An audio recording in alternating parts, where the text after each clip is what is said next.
Okay, here's our video on determining if functions are linear. Now, functions don't have to be linear.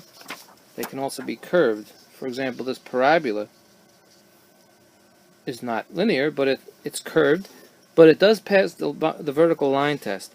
If you draw a line straight down and it only passes the line, in this case the curve, only once, only passed once there, and once there, once there, once there, and once there, then we know it's a function.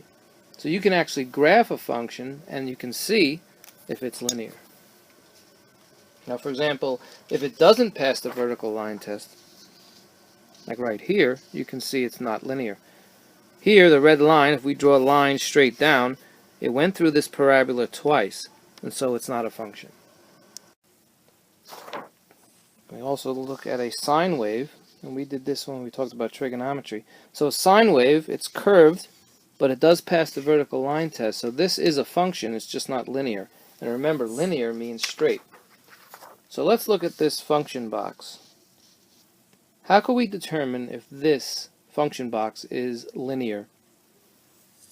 Well, what you want to do is you want to find a constant rate of change. Okay, so let's look. So you can see x is going up by 2 each time. It's going up plus 2. And y is going up 2 each time. Plus 2. So there's a constant rate of change here.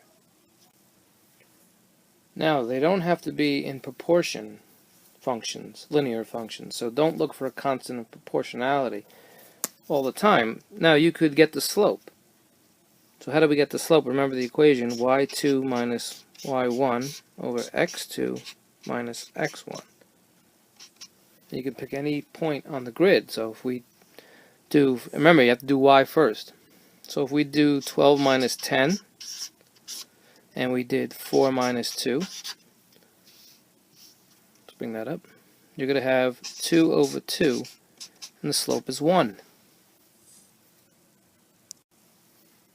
Okay, and if the slope is 1, let's go back to the box, we can make an equation. We know the slope is 1, so we can say y equals 1x plus b. Or you can just say y equals x plus b. You don't need that 1. So let's look at a y. We can say now 10 equals x plus b, right? Could have used any number. I just picked a 10. Now if I'm using 10, I have to use 2 for x. So 10 equals 2 plus b. And what do we do next with the linear equation? Got to minus the 2 on both sides. 8 equals b. Okay, again, I plugged in a 10 for x because on the grid we had a 10, and I put 2 for x. And we're doing algebra here. We want to find out what b is, and we found out what b was 8. So now we can erase the b here, and we can say 8. So our equation is y equals x plus 8. We write that. Y equals x plus 8. Let's see if it works. If x is 2, y is 10. It works. If x is 4, y is 12. If x is 6, y is 14. Right? That's the equation. If you get an equation like this and it fits the boxes and you see a constant rate of change, plus 2 each time for the x and plus 2 each time for the y, you know that it's linear. You can also plot these points and you'll see that it's linear. Okay, let's see if you can do this one now. See if this is a linear function. Okay. Let's look at the y. Is it going up the same each time? Well, from 3 to 5, it went up 2. From 5 to 9, it did not go up 2, but be careful. They can try to trick you. There's a trick here. We know we can also get a 7. We can make a box with a 7 there, and that will go up by 2. So right here, you're not seeing all the numbers. They're missing a 7. 9 plus 11, by the way, is going up by 2. So One variable on y they're missing is 7. Let's see if they're missing anything on the x. 12 and 15, it's going up by 3. They're missing another number here with the x. What number are they missing? They're missing 18. So there should be an 18-7 box. That wasn't shown. So be careful with these tricks. There could be an 18-7 box. And that, again, would show that x is going up by 3 each time. And the y is going up by 2 each time. So we know this is linear. Again, here, if you see a question like this, they were trying to trick you because they're missing the 18-7 box. Now, we can also check by getting the slope. So let's get the slope and make an equation. So again, remember it's y on top first. We can do 5 minus 3. And then we do the x, 15 minus 12. And we get 2/3. That's the slope. The slope is 2/3. Remember the symbol for slope was m. Now let's make the equation.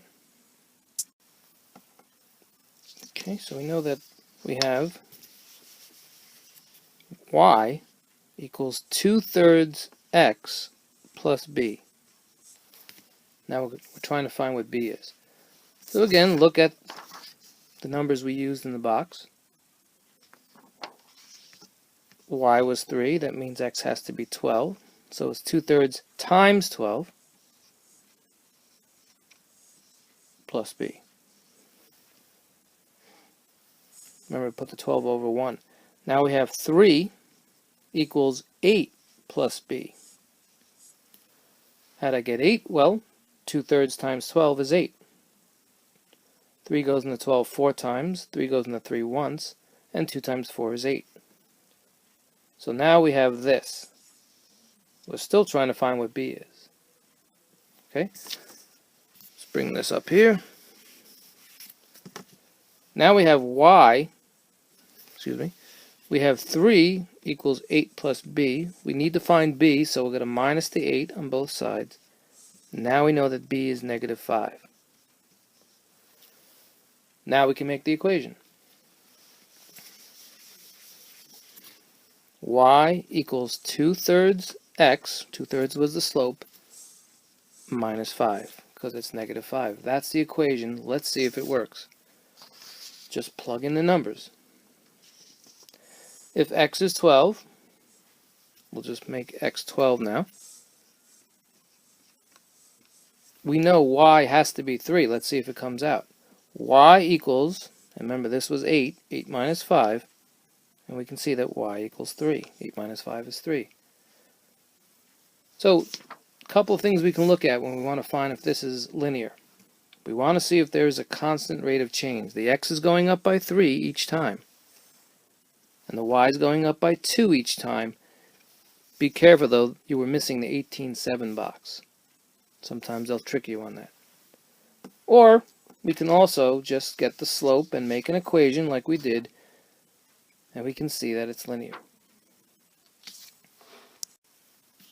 Now you can also just plot if you want. You can get the input-output box. You can plot this on a grid, and if it's straight, well then it's a function. See if you can find if this is a function that's linear. Okay, remember, see if it's proportional, because if it's proportional and you see a constant of proportionality, you see a rule, then you know the equation right away and you know it's linear. But let's see if there's a constant rate of change. Well, y is going up by 1, but then when it goes from 1 to 3, it doesn't go up by 1. It goes up by 2. It goes up by 1 again by 3 to 4. So is there anything missing? Well, let's say 1, 0, 1. Well, we can see that 0, 2 is missing. Now don't just plug in any number. It has to correspond to an x. There has to be something missing from the x for this to work. Let's see what's happening with x. X looks like it's going up by 1 each time. Remember, negative 1 is bigger than negative 2. So what's missing from the x? Is there anything missing from the x? It's going from negative 1, negative 2 to negative 1, negative 1, they're missing a 0. Both of them corresponding. So x is going up by 1 each time, and the y is going up by 1 each time. So this should be a linear equation. Now sometimes you can get an easy one here. Sometimes you can get a linear function that's proportional. And you know it's proportional if it goes through the origin. And if you can find the constant of proportionality, you know it's proportional. So what's the rule here? Well, you can see times x by 5. 1 times 5 is 5, 2 times 5 is 10, 3 times 5 is 15, and so on. So you know the rule here is times 5. And if you know the rule times 5, well, you know the equation. The equation is y equals 5 times x times 5. Since there's no b, you know this is proportional. And you know it'll be a straight line. It's a linear function. Now see if you can figure this one out. Is this a linear function? Now this one could be tricky. Is there any constant rate of change? Well, x is going up by 1 each time. And y is not going up at all. So that's still a constant rate of change. Yes, this is a function. It's a horizontal function. You can also plot this. If you plot this on the graph, you can see it's horizontal. We have the change in y minus the change in x. We can do that. We're going to get 0. And we know once we get 0, we know that the slope is 0. Doesn't matter what we do. The slope is 0. And if the slope is 0, we won't use an x. We'll just say y equals b. That's a horizontal line function, y equals b. And if y is negative 2, well then b is negative 2. So that's a horizontal line equation. So again, if you see all the y's the same, it'll be a horizontal line. Now if all the x's are the same, you don't want that. That's not a function. Keep that in mind. So if the x's are all the same, you'll get a vertical line right here. And it fails the vertical line test, obviously. So if all the x's were, let's say, negative 3, all the x's are negative 3, then it's not a function.